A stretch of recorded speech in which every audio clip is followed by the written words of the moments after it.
beleza? Então, aí vocês têm aqui, ó,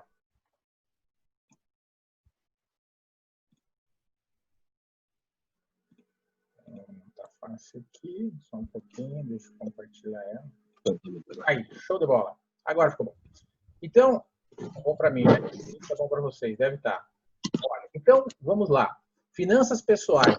Finanças pessoais, é um assunto bem fácil, na verdade. O tópico aqui, o mais difícil difícil também não é tanto, mas são a parte das heurísticas, tá? Que eu já vou falar o que é. Aqui em finanças pessoais, você tem que ficar ligado na questão do que é orçamento pessoal. E só, desculpa, pessoal, tem alguém com o microfone aberto, se puder fechar, fica melhor, tá bom? Tá fazendo um eco aí junto quando eu falo. Esse orçamento pessoal, na verdade, é o planejamento financeiro que a gente faz das entradas e saídas de dinheiro. Isso tudo vocês devem saber e ter conhecimento, né? Página da apostila, vamos lá, Cate, deixa eu pegar aqui. Boa pergunta, inclusive, porque eu sempre estou falando da apostila. Deixa eu voltar lá e pegar aqui, que eu também não tinha aberto ela ainda. PA20, vamos todos. Ou alguém pode compartilhar com a gente que página que a gente está? É no final do módulo 2, já ganhamos tempo. 46, Cláudio. Obrigado. Cate, página 46, tá bom? Então, vamos lá, página 46. Então, ali a gente tem um pouco sobre... Eu coloquei, na apostila, na verdade, eu nem coloquei muita coisa sobre finanças pessoais, mas eu resolvi colocar um slide para vocês, porque eu percebi que é importante a gente primeiro falar um pouquinho sobre o que é as finanças pessoais, para depois falar das comportamentais. Então, aqui nós temos só o conceito de orçamento pessoal e patrimônio líquido, que é a soma dos bens mais direitos menos as obrigações, tá? Para quem fez faculdade aí de administração, contábeis, isso aí é bem tranquilo.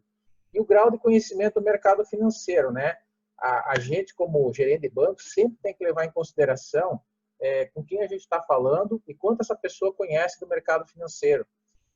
Porque a nossa ideia, a nossa obrigação é orientar essa pessoa. Então, nem todo mundo que vem na nossa mesa conhece sobre debêntures, sobre curva de juros, né, esses assuntos mais complexos aí. Então, a gente precisa saber explicar para eles. Então, cabe a nós fazermos isso, tá joia?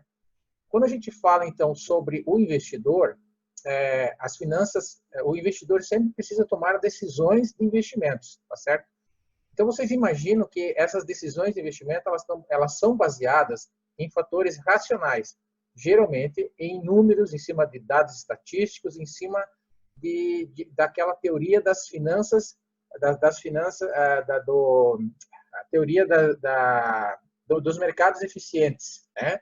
Do Markowitz, do CAPM, aquela história toda. Ou seja, que os mercados eles são extremamente racionais. Porém, a partir de um certo tempo para cá, principalmente com os estudos do professor Daniel Kahneman, ele começou a mostrar para o mundo das finanças que, sim, a parte comportamental interfere no preço dos ativos, ou seja, interfere na volatilidade. Se nós pegarmos exatamente o que está acontecendo agora no mercado mundial, foi exatamente um exemplo desses, onde aconteceu um efeito que você já deve ter ouvido falar, o efeito manada. Não sei se vocês já ouviram falar sobre isso, mas o que é o efeito manada? É o efeito Maria vai com as outras, ou seja, você espelha o movimento de alguém que você acha que sabe mais do que você, e aí você faz a mesma coisa. Foi o que as pessoas fizeram. Saíram das posições que estavam, principalmente no mercado de ações, né? Todo mundo foi vendendo, e as bolsas começaram a cair porque não tinha mais compradores, e aconteceu o que aconteceu, né? No Brasil, a bolsa já caiu mais de 40% em 40 dias, né? Então, um negócio assim desastroso para a economia. Mas isso acontece, não é a primeira vez que aconteceu, não é a última que vai acontecer. Muito bem. E por que isso aconteceu? Será que foi uma decisão acertada sob a perspectiva das finanças comportamentais? Bem, o conceito diz assim: o que são finanças comportamentais? é buscar o entendimento de ilusões que podem levar o investidor a fazer investimentos errados por conta ou induzido por alguém. Então, essas decisões erradas acontecem porque nós, humanos, gostamos de simplificar o nosso processo de decisão. E para simplificar o processo, a gente usa atalhos mentais. Então, a gente se agarra nesses atalhos para tomar decisões. E esses atalhos que são chamados de heurísticas, tá? Você cai na prova que são heurísticas, são atalhos mentais. São modelos equivocados para tomar decisões complexas em ambiente de risco e incerteza, tá? E o que são esses atalhos mentais? Eu gosto de dar um exemplo bem prático. Vocês que já estão, acho que vocês já estão me ouvindo pelo terceiro dia consecutivo, vocês já perceberam que eu gosto muito de contar história assim e dar exemplo prático, né? Por causa da minha vivência dentro do mundo financeiro. Então, aqui eu queria dizer para vocês que uma heurística, que não tem nada a ver com finanças, mas que vocês vão logo entender o que é heurística, é quando nossas mães ou as nossas vovós lá atrás falavam para nós, olha, não toma leite e come manga que faz mal, isso faz mal, você pode ter dor de barriga, você pode morrer, enfim, essas coisas assim, ou não come pão quente, por exemplo, né? Eu adorava comer pão quente, né? Aqui em Marechal a gente fala comer pão quente com chimia e nata, né? Os alemães falam isso, né? Quem não é alemão aí não vai entender nada, mas chimia é o doce que a gente passa no pão. E eu adorava fazer isso com pão quente, né? Os italianos acho que gostam de colocar um pedaço de queijo em cima aí do pão quente, acho que é mais ou menos por aí. Mas o que isso tem a ver com as heurísticas, gente? Na verdade, isso são crenças que os nossos avós tinham. Por exemplo, a história da manga e do leite era porque o pessoal não queria que eles pegassem, os funcionários das fazendas pegassem a manga, né? E nem o leite, senão eles queriam comer isso, né? E os donos das fazendas não queriam que os empregados, vamos dizer, pegassem essas frutas e o leite para eles, né? E para que eles não ficassem no prejuízo. E aí eles inventavam essas histórias para que o funcionário não pegasse, então eles não saíssem no prejuízo. E a história da mãe não deixar a gente comer o pão quente é para o pão durar mais, né? Porque senão a gente esfomeado chegava lá e comia tudo antes de chegar o resto da familiagem, e aí já acabava o pão nem sem ter esfriado. Então a lógica por trás era outra, na verdade, tá certo? Nas finanças nós temos 5 heurísticas que caem na prova de vocês, que são essas aqui, ó. Disponibilidade, representatividade, ancoragem, aversão à perda e efeito estruturação. Essas 5 caem na prova e vocês precisam saber o que é isso, na verdade, tá certo? Alguém ia perguntar, né? Não? Então, vamos para frente. Deixa eu ouvir um barulhinho. Deixa eu ver. Beleza. Tá tudo bem aí? Fala, Sônia e Itamar. Eu não chamei vocês antes, não tinha visto. Bem-vindos aí, tá? Tá tudo certo? Estão se achando? Tá bom, beleza, obrigado. Olha, eu conheço essa camiseta aí, hein? Camiseta do campanha do câncer de mama, muito bom. Minha esposa está bastante envolvida nesse projeto, maravilha. Então, vamos lá. O que vocês têm que saber disso daqui, galera?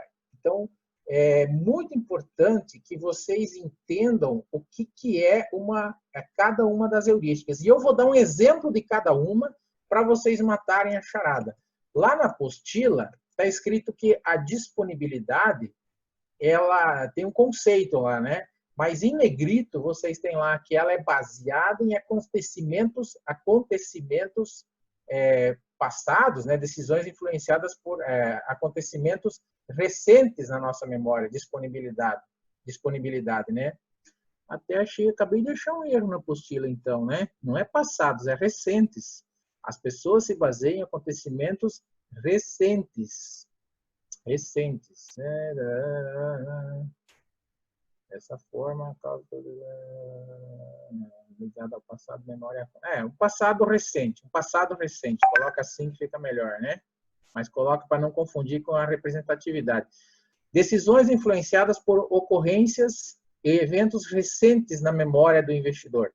Mas o que importa é, escrevam aí, né, nessa parte da apostila, aí, ó, disponibilidade, coloca um exemplo. Então, vamos supor que você compra ações ou vende, né? Vamos dizer assim, agora está mais para vender do que para comprar, mas vamos falar assim, você compra ações porque você viu que mês passado a empresa divulgou um lucro extraordinário, e aí você compra, ou seja, está ainda fresco na tua memória. Então escrevam aí, comprar ações de uma empresa porque você leu que ela bateu lucros recordes, né? Está escrito aqui na apostila como um exemplo, não precisa nem escrever, né? Mas são coisas que estão recentes na tua memória, né?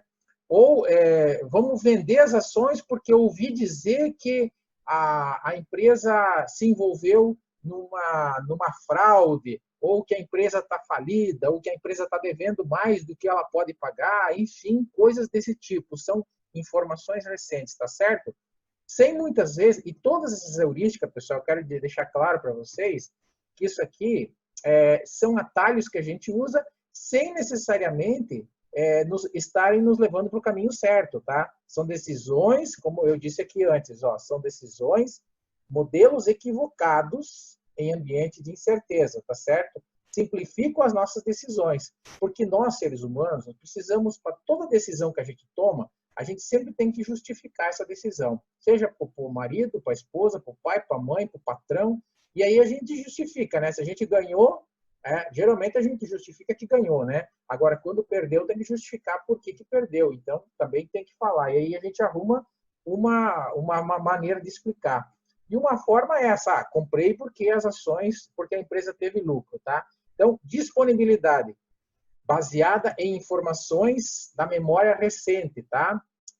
Passado recente. Aqui, dá uma corrigidinha ali na apostila, depois eu acerto, ó. As pessoas se baseiam em acontecimentos do passado recente, né? Tá bom? Representatividade. Aí sim, crença em eventos passados, beleza? Então, vou dar um exemplo de representatividade. Vocês devem ter gente que investe na poupança, por exemplo, né? E por que ele investe na poupança? Porque o bisavô dele, o avô dele também investiu na poupança, né? Então, ele acredita que isso é o melhor que tem a ser feito. Ou a mesma coisa, ele não investe em ações porque o avô dele perdeu dinheiro com ações há 30 anos atrás, tá?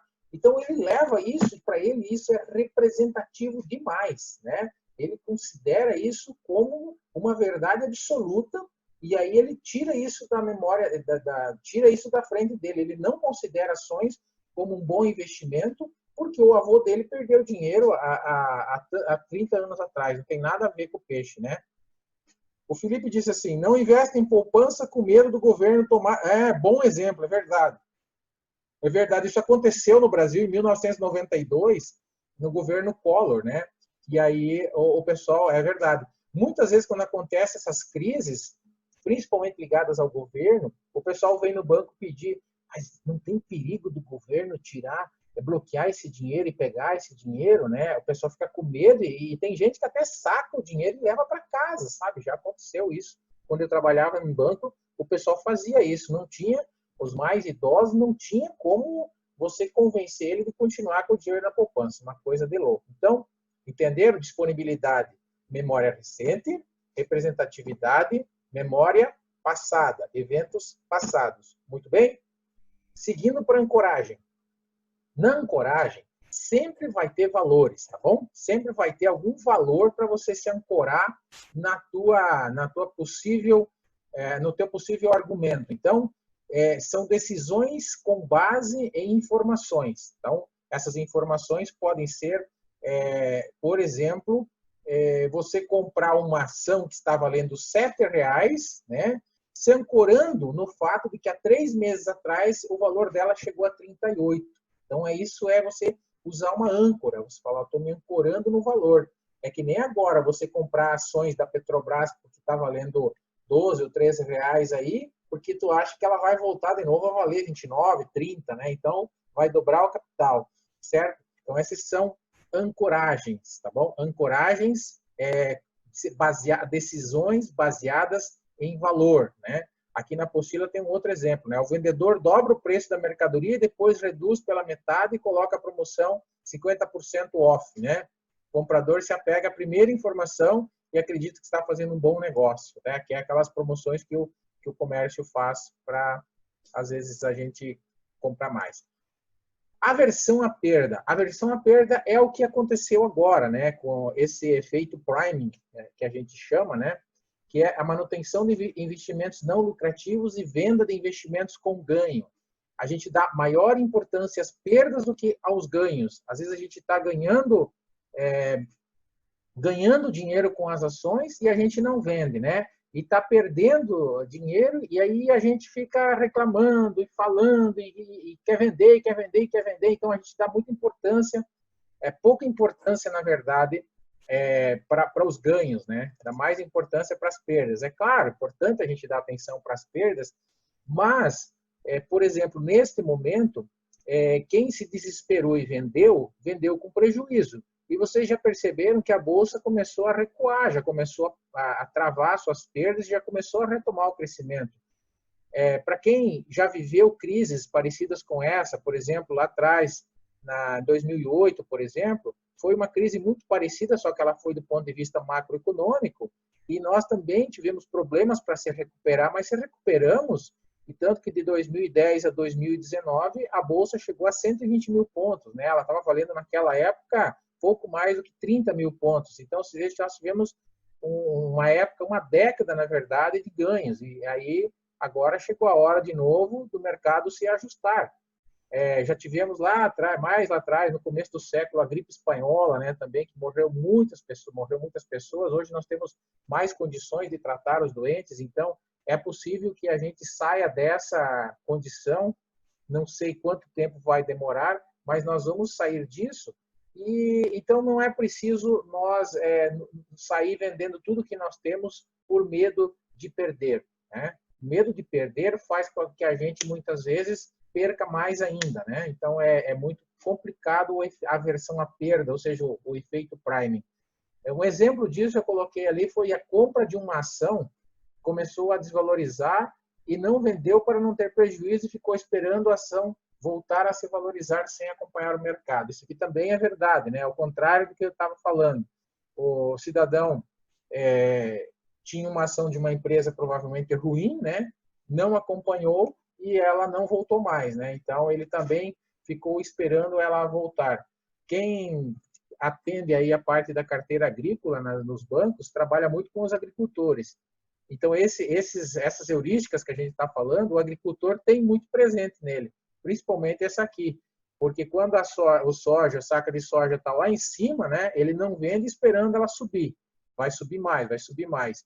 E quando começa a cair, ele também não vende porque ele quer que ela volte no preço que ela estava. Então, assim, sempre tem essa heurística no meio da decisão do agricultor. Se vocês querem saber mais informações sobre as heurísticas, eu coloquei aqui um site da própria CVM, tá bom? Esse Penso Logo Invisto. Aliás, não é só para esse assunto, para vários outros, mas nesse caso aqui eu coloquei um link, né? Depois eu vou passar para vocês no grupo e aí vocês podem entrar e acessar e ler um material mais completo com outros exemplos sobre este assunto.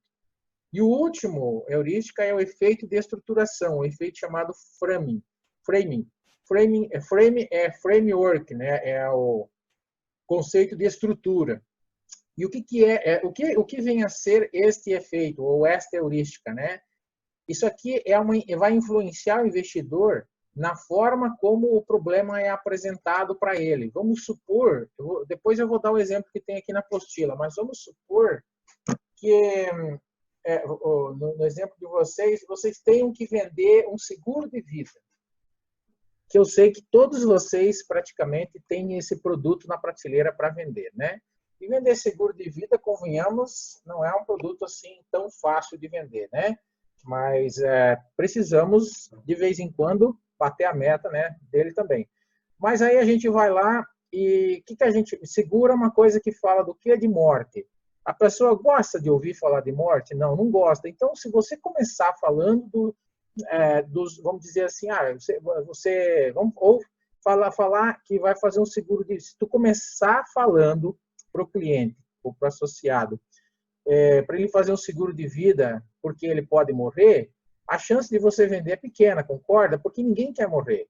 Outra, se você chegar para ele falando para fazer um seguro de vida para deixar para o seu familiar, para sua esposa, para o seu marido, muitas vezes, principalmente se for um homem mais machista, ele vai falar assim, não, eu não vou deixar nada para o Ricardão, né? Não sei se vocês já ouviram essas frases, né? Isso é muito comum a gente ouvir dentro das instituições. Por que eles falam isso, né? Porque então a gente precisa estruturar a nossa conversa com o cliente. Então, como é que eu vou fazer essa oferta? Eu vou primeiro falar para ele sobre os benefícios do seguro, certo? Vou falar, né? Vou falar para ele qual que é o benefício de se fazer o seguro de vida, né? Olha, como que você gostaria que seus filhos ficassem se você, por algum motivo, não estivesse mais próximo deles? Olha só, você falou dos filhos, que aí não tem como ele pular fora, e você não falou em morte, você falou se você, por um acaso, não estivesse mais perto. E aí o cara pode pensar mil e uma coisas, inclusive na morte, né? Então, a forma como coloca muda a perspectiva do cliente. E sobre investimentos é a mesma coisa. Observe, assim, as duas opções que eu coloquei.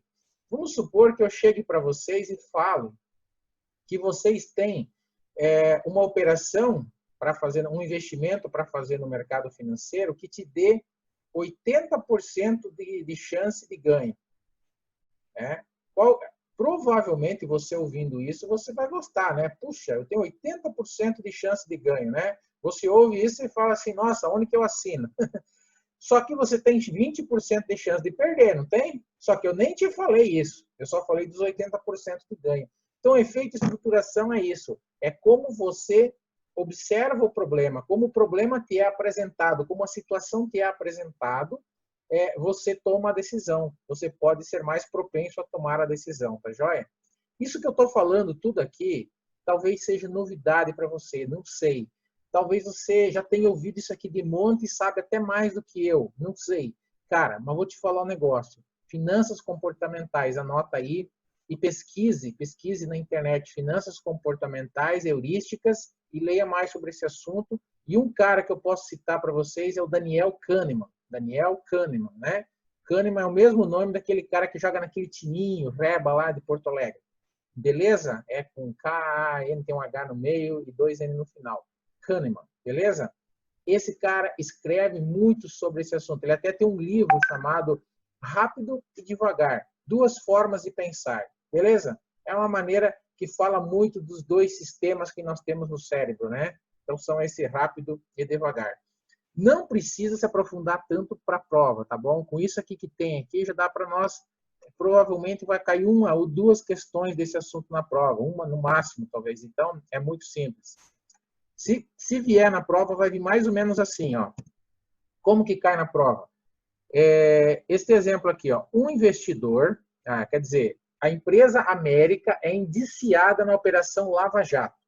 Aí os investidores venderam suas ações e elas caíram mais de 8% no dia seguinte. Os investidores agiram segundo qual heurística? Daí tem ali, ó, disponibilidade, representatividade, ancoragem, aversão à perda. O que vocês acham? Deu para entender? Ó, o cara viu na Globo que caiu na Operação Lava Jato. E aí, no dia seguinte, as ações caíram 8%, o cara foi lá e vendeu. Ele agiu com base em quê? Dados recentes, dados passados, se ancorou em valores ou aversão à perda? Deixa eu ver quem respondeu aqui. Já vamos dar o primeiro prêmio da noite. Quase, quase, quase. Isso, Kat, isso. Gente, é disponibilidade. Ele tem o quê? Ele viu essa informação lá na televisão, ou seja, lá onde eu falei, e ele tomou a decisão, tá certo? Nesse caso aqui, ele agiu com a heurística da disponibilidade do que estava mais perto dele. Tá joia? Outra questão. Um gerente de banco lhe apresenta duas propostas de investimento. A primeira, ele diz que o investimento tem 90% de possibilidade do rendimento chegar a 160% do CDI, 160%. E na segunda apresentação, ele diz que o mesmo investimento tem 10% de possibilidade de render apenas 100% do CDI. Sob esta ótica, em qual heurística essa apresentação foi formulada? Essa está mais fácil, né? Letra C, estruturação. Isso mesmo, né? Estruturação. Beleza? Então, deu para entender mais ou menos a situação? Muito bem. Se deu para entender, eu vi que vocês responderam a questão. Vamos fazer este teste rápido. Ó. Esse teste é cheio, tem 10 histórias para contar aqui. Então, eu vou dar 2 minutos para vocês tentarem fazer e eu já respondo, tá bom? Como sempre. Beleza? Enquanto isso, quem quiser me pedir alguma coisa aí, fica à vontade. Vão fazendo aí que eu já corrijo com vocês.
Deu, né, galera? Conseguimos fazer?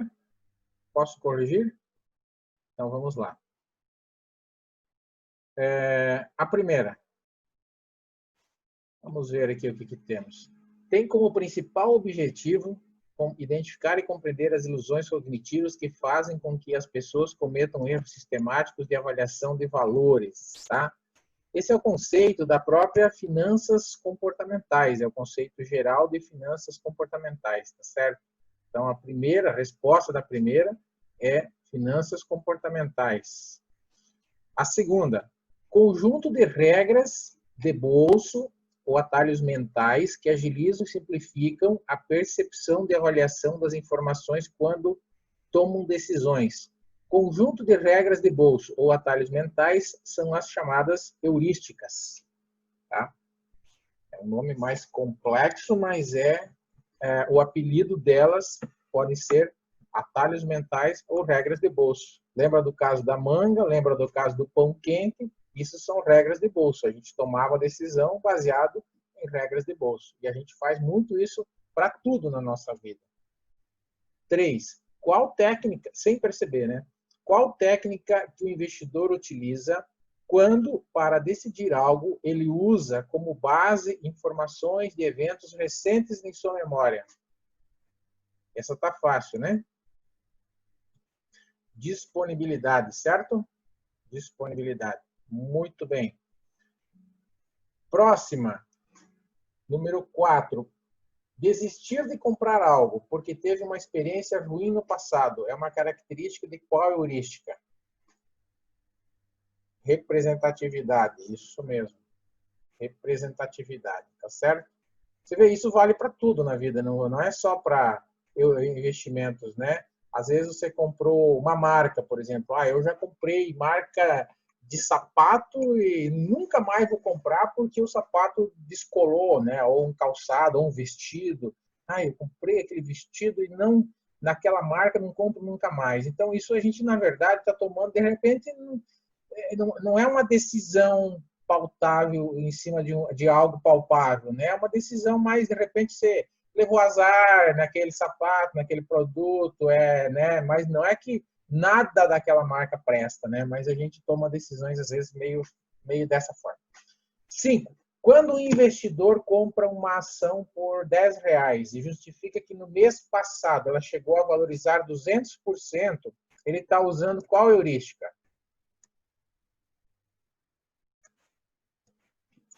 Deixa eu ver que tem alguém me respondendo aqui. Da ancoragem. Muito bem, Felipe, Cate, obrigado. Ancoragem, assim. Exatamente. Está se ancorando em valores, né? A número 6. O investidor prefere ficar com seu dinheiro aplicado na poupança, mesmo perder o dinheiro para a inflação, por medo de assumir maiores riscos. Essa é a heurística da aversão à perda. Isso aí. 6. Aversão à perda. Tá joia? Número 7. 7. Quem quiser respondendo aí. Efeito framing. Heurística que o efeito framing interfere diretamente. Framework é estruturação. Exatamente, Felipe. 8. Crenças em eventos passados e acreditar que eles são verdades absolutas. 8. Representatividade. Lembra do avô lá, né? Que você não compra as ações porque seu avô perdeu dinheiro um tempo atrás. Isso não quer dizer que seja verdade absoluta, né? 9. Tomar decisões influenciado por ocorrências recentes na memória. Ocorrência recente, disponibilidade. E a número 10, se desfazer de posições ganhadoras e manter posições perdedoras é aversão à perda também. Então, nós temos aí as 10 respostas da questão relacionada com as heurísticas, tá bom? Então, era isso que eu tinha preparado para vocês aqui nas heurísticas, né? É um resumão de tudo que nós temos. E agora eu passo para uma parte que é recuperando a memória. E até foi bom a gente ter começado desta forma, porque aí agora vocês vão ter que recuperar o que nós vimos semana passada, né? Felipe, eu tinha muita dúvida nessas heurísticas. É um tema complexo. Beleza, concordo com você. Não é um tema fácil. Como você falou que tinha, você já não deve ter mais, então. Senão, tu me pergunta. Mas, galera, heurística não é um tema muito fácil, porque é fácil de confundir uma com a outra. A parte boa é, como eu falei, talvez vai cair uma ou duas questões desse assunto, não cai muito. Não é por isso que não tem que estudar, tem que estudar. Por isso que eu dei fontes para que vocês estudem e para que vocês se informem mais sobre este assunto, né? E como a gente tem o grupo, a gente vai continuar falando. Exato. Eu gosto de dar exemplo, então os exemplos ajudam bastante vocês a entenderem o conceito, porque se você for ler o conceito de aversão à perda, por exemplo, no próprio livro do Kahneman, ele é mais difícil de você talvez conseguir trazer para a nossa realidade. Então, os exemplos ajudam.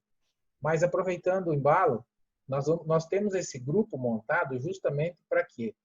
Surgindo dúvidas em questões ou em conceitos que vocês me peçam, daí eu vou esclarecendo, porque aqui na aula eu não consigo tirar todas as dúvidas de todos vocês e nem todas as dúvidas, né? Porque muitas dúvidas vão surgindo conforme vocês forem estudando, que agora vocês estão no começo dos estudos, não sei se vocês já estavam estudando, né? Tem alguém aí no grupo que já estava estudando. Mas a maioria eu acho que está começando a estudar. Então, a ideia agora é começar a subir o degrau, né? A gente subir os degraus para chegar lá quando liberar as provas para a gente passar. Essa é a ideia, tá bom?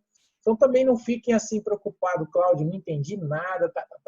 Calma, né? Calma, porque nós estamos no começo, nós não estamos no final. O curso não é o final. Vou fazer o curso e vou fazer a prova. Não é essa a minha orientação, tá? Não é essa a minha orientação, fazer o curso e fazer a prova, não. Eu sempre prefiro que o aluno estude antes, aí faça o curso. Estudar antes quer dizer ler a apostila, fazer um simulado, alguma coisa assim. Aí vem para a aula, né? durante o curso, que faça várias atividades paralelas também, porque não adianta ficar só aqui ouvindo, como eu já falei para vocês, eu sou muito adepto da metodologia do ensino ativo. Você tem que ler, você tem que ouvir, você tem que fazer. E, por fim, lá daí você fazer muito simulado, né? O que nós vamos fazer agora, exatamente neste momento, que é o brainstorm. Ó, são 4 passos que eu deixo para vocês aqui, muito importantes. As atividades essenciais. No final de cada módulo, você teria que fazer isso aqui. Brainstorm, que é relembrar o que estudou, que isso aqui vai te causar um efeito no cérebro chamado lembrança por associação. Você vai lembrar de palavras-chave, lembrar de siglas, lembrar de frases que a gente falou, ou que você leu, ou que você ouviu, e isso vai te ajudar a lembrar na hora da prova. Segundo, de alguma forma, encontre um quadro ou uma tabela que sintetize algum assunto mais complexo dentro do material, e aí eu tenho vários durante o longo dos estudos. 3, fazer simulados de questões com uma média acima de 80%. Ah, Cláudio, por que 80 se é 70? Simulado, treino é treino, jogo é jogo. Então, simulado tem que ser maior. E 4, construir atalhos mentais. Para quem não quer fazer atalhos mentais, eu vou dar para vocês vários atalhos mentais, mapas mentais, né? Para que você possa fazer. Mas o ideal é que você construa o seu, né? Fazer isso, repetir isso diversas vezes, né? E ler o conteúdo no mínimo 3 vezes fazendo anotações, tá bom? Fica a dica de forma de estudar. Então vamos ao primeiro. Vamos lá. Meus queridos, é o seguinte. Ó, o módulo 2, que é esse que a gente acabou agora, pega uma caneta, pega um papel e anota. Escreve 7 coisas que você lembra do módulo 2, tá? Vou deixar aí 1 minuto para vocês. 1 minuto tá bom. Mas pode começar. 7 palavras, frases, dicas, siglas, o que vier à tua mente, tá bom? O que vier à tua mente. Vamos fazer esse teste aí. Tem gente fazendo em dupla aí, daí fica mais fácil até, né? Daí um pode ajudar o outro. Mas o ideal é que cada um se vire por conta, né? Olha só. Não vale esses que estão na tela aí, ó. Isso é venda casada, né? Lavagem de dinheiro. Esses são os assuntos. Eu quero ser mais específico. Eu quero que vocês sejam mais específicos.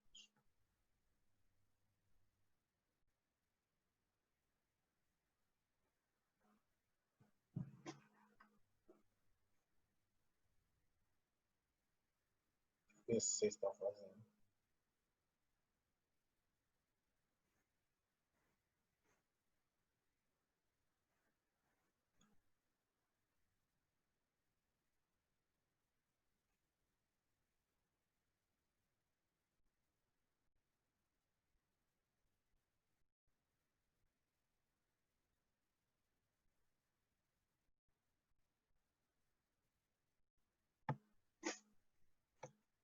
Ok? Bem, aqui eu vou deixar pouco tempo para vocês fazerem, mas vocês podem depois, conforme vocês forem fazendo essa técnica, vocês destinarem mais tempo, né? É que aqui, por uma questão de lógica, a gente deixa menos tempo. Alguém gostaria de falar alguma coisa que você escreveu? Compartilhar com nós? Ou escreve aqui no bate-papo, que daí eu leio.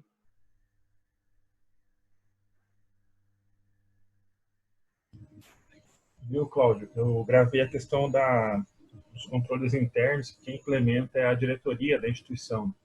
Bom, show de bola. Bem lembrado. Isso é uma coisa legal. A questão do inside trader, né, que é o cara que usa a informação privilegiada que ele tenha, né, que ele tenha adquirido, para si. Ele usa para si. Bom também. Coloquei também informação privilegiada, né, quando é informação que não é de domínio público, né, ele utiliza essa informação, ou vende, enfim. A diferença de venda casada para venda promocional, né? Uhum. Isso a gente precisava saber, né?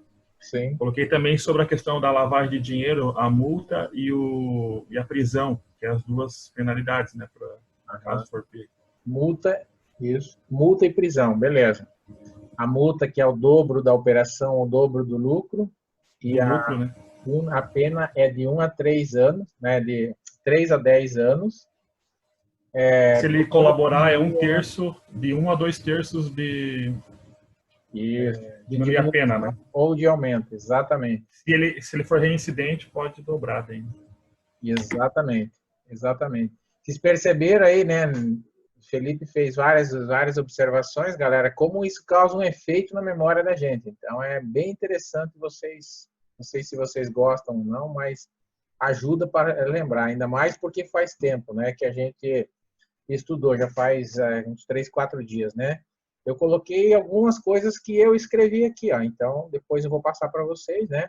Mas, por exemplo, ó, não cumprir contratos é risco legal, né? A gente falou sobre risco de imagem, risco legal.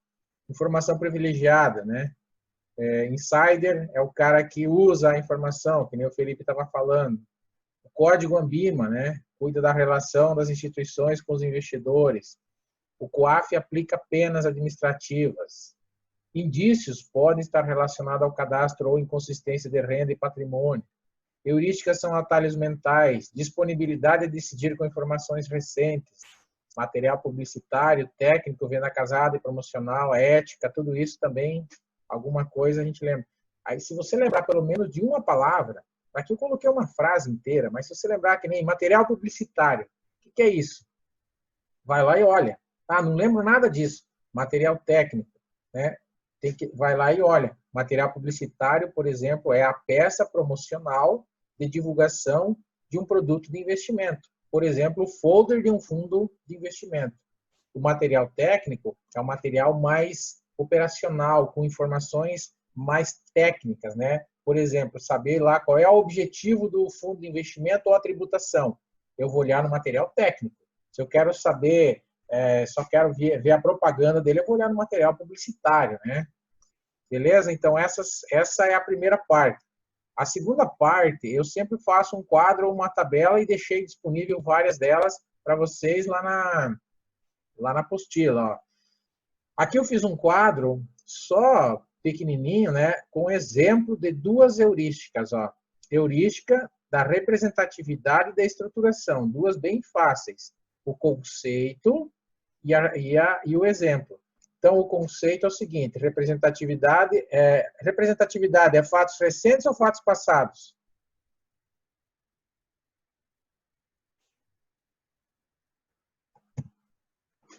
Informações em fatos passados.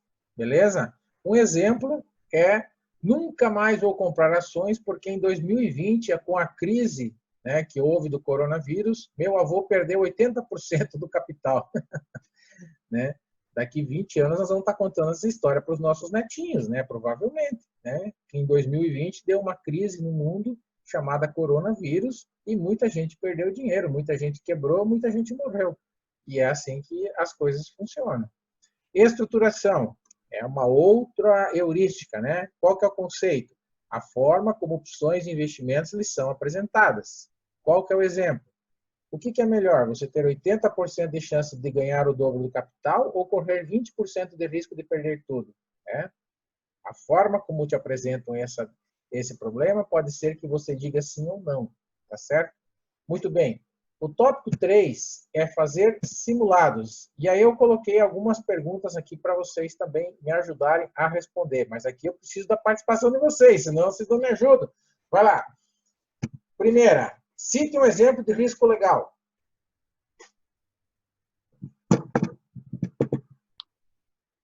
Vai lá, vai lá, vai lá. Risco legal. Deixa eu ver. Contratos rasurados, isso mesmo. Muito bem. Obrigado, Natália. Número 2. Cite um exemplo de risco de imagem. Pessoal, pode ser no chat, não precisa ser na voz. Exemplo de risco de imagem. Lembram? Risco de imagem. Isso, risco de imagem. Má reputação, exatamente. Por exemplo, fama de atender mal os idosos, né? Que nem eu tinha dado os exemplos lá naquele dia, né? 3. Cite uma citação obrigatória que deve constar no código.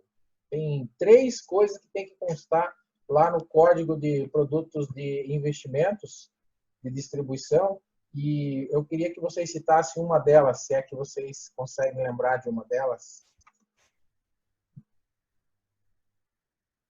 Não? Bem, que rentabilidade passada não é garantia de rentabilidade futura, por exemplo. Né? Essa é uma delas, lembra? Essas são as obrigatórias, né? Ganho passado não é certeza de ganho futuro. Isso mesmo, Felipe. Tem outra que é que fundos de investimentos não têm FGC, por exemplo. Né? Isso são coisinhas que vocês têm que começar a anotar em algum lugar. E terceiro, que a rentabilidade apresentada não é líquida de impostos, sempre vai ser bruta de impostos. Os impostos nós temos que descontar depois. Então, estas são informações obrigatórias, tá certo? Tem que aparecer descrito no código. Quem deve ter acesso aos controles internos? Só a diretoria? Todos os funcionários?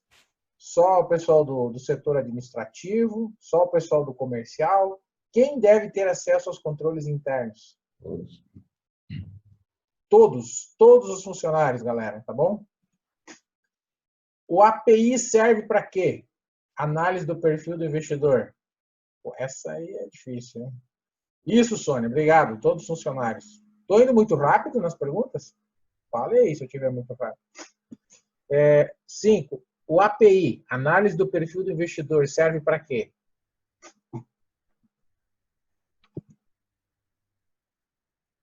Essa é fácil, né? Definir o perfil, né? Questionário, definir o perfil, exatamente. Identificar o perfil, exatamente. Próxima questão. Que perfil? Perfil do investidor, né? Se ele é moderado, se ele é conservador, se ele é agressivo, para quê? Para adequar ele numa boa carteira. E o KYC serve para quê? KYC, o que é esse negócio? Qual que é a tradução desse negócio? Já responde. Conhecer o associado, exatamente. Conhecer o seu cliente. Know your customer, né? Conhecer o seu cliente. Muito bem, muito bem. Uma das formas de conhecer é indo visitar ele, né? 7. Uma movimentação na conta em desacordo com a renda é indício? Indício de lavagem de dinheiro? Uma movimentação na conta em desacordo com a renda é indício de lavagem de dinheiro? O que vocês acham?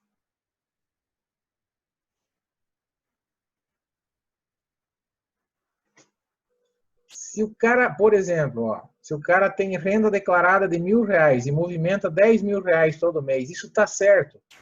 Não está certo.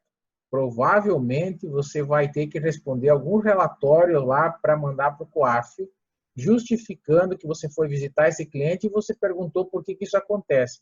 Ou ele está sonegando, ou tem indício de lavagem de dinheiro. Então, indícios, movimentação em desacordo com a renda e patrimônio, geralmente é indício de lavagem de dinheiro, tá bom?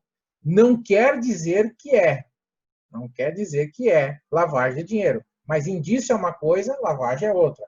É que nem o coronavírus. Tem os casos suspeitos e os confirmados, né? O caso suspeito não quer dizer que está com corona, né? Beleza? Indício é uma coisa.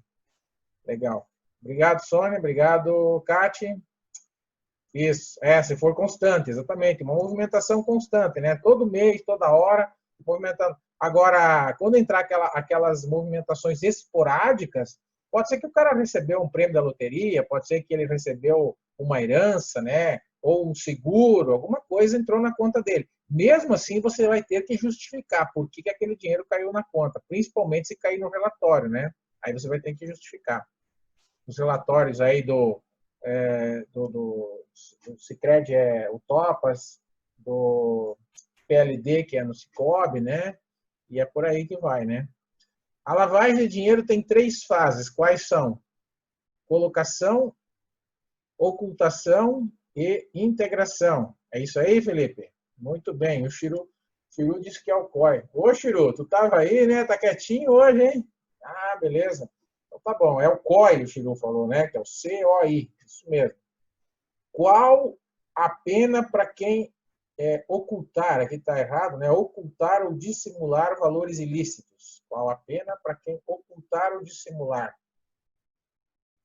valores ilícitos? De 3 a 10 anos, exatamente, né? podendo diminuir ou aumentar 1 a 2 terços, dependendo se o cara fizer delação premiada ou se o cara for reincidente, né? Isso aí. Qual que é a pena? Prisão e multa, né? Além da prisão, ainda tem a multa também, né? A multa é o dobro do valor da operação ou o dobro do valor do lucro, e aí quem vai atribuir essa multa é o juiz. Última. Qual o valor mínimo que devemos comunicar ao COAF?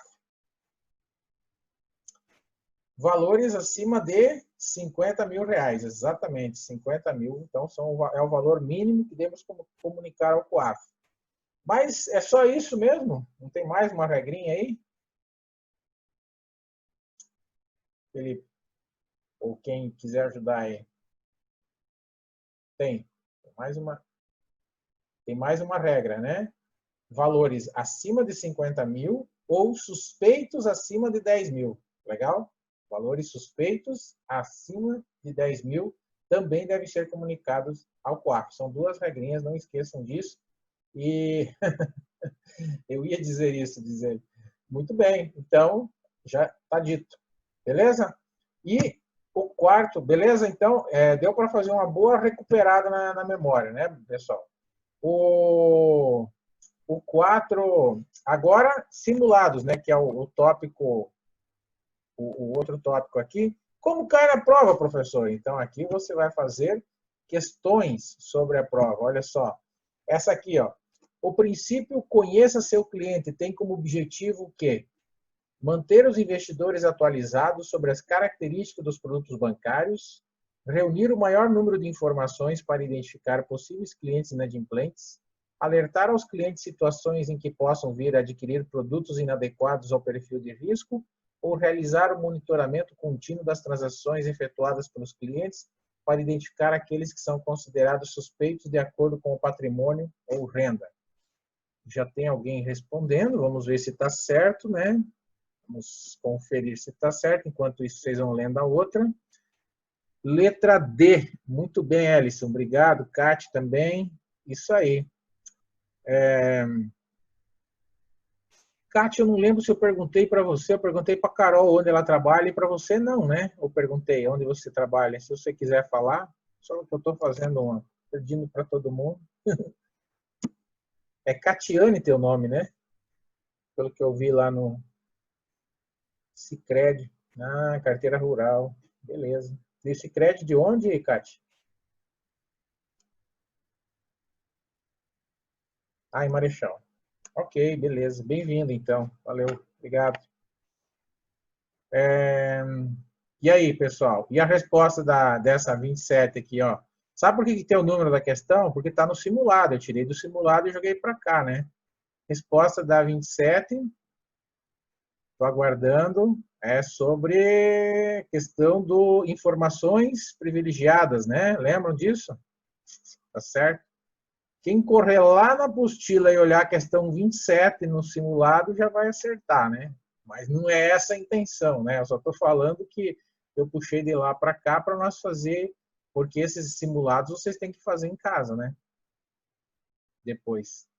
Mas a resposta certa dessa aqui, ó, a empresa de capital aberto vai dividir no fim do mês um lucro recorde que supera todas as expectativas. De posse dessa informação ainda não divulgada, o diretor de relações com investidores indica a compra da ação para um clube de investimento no qual seu irmão é cotista, caracterizando uma situação de, ó, nesse caso aqui, ele está usando informação privilegiada. Por quê? Porque ela ainda não foi divulgada ao mercado. Então, ele tá agindo como um insider, porque o insider é a pessoa que usa a informação privilegiada, tá certo?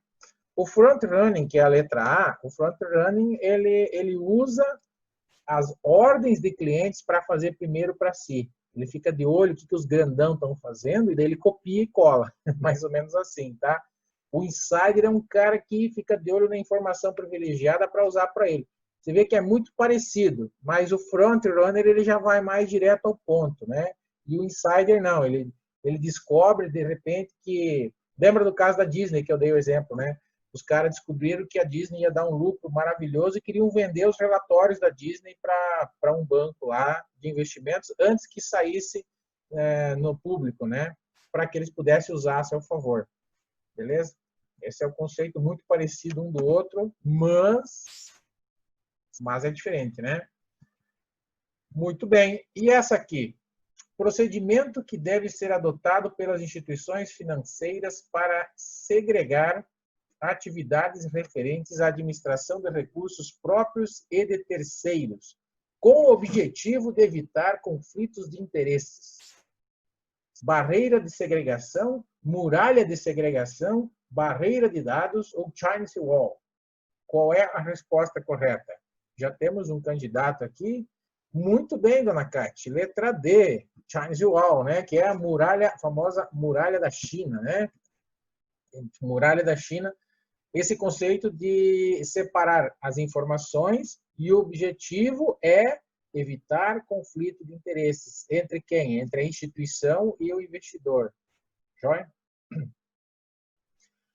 Após uma recente crise, que pode ser essa que a gente está passando, o investidor se baseia em informações como a rentabilidade dos últimos 6 meses de um fundo de investimento e análises econômicas para tomar decisão.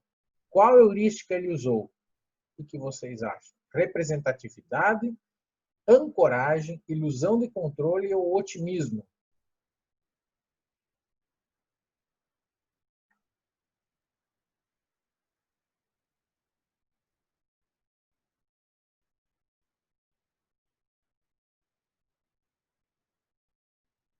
D e A. Não entendi. A. Representatividade. Então, dados aí passados que trazem uma informação boa para ele tomar a decisão. É mais ou menos assim que cai na prova, né? Então, a gente tem uma ideia do que fazer.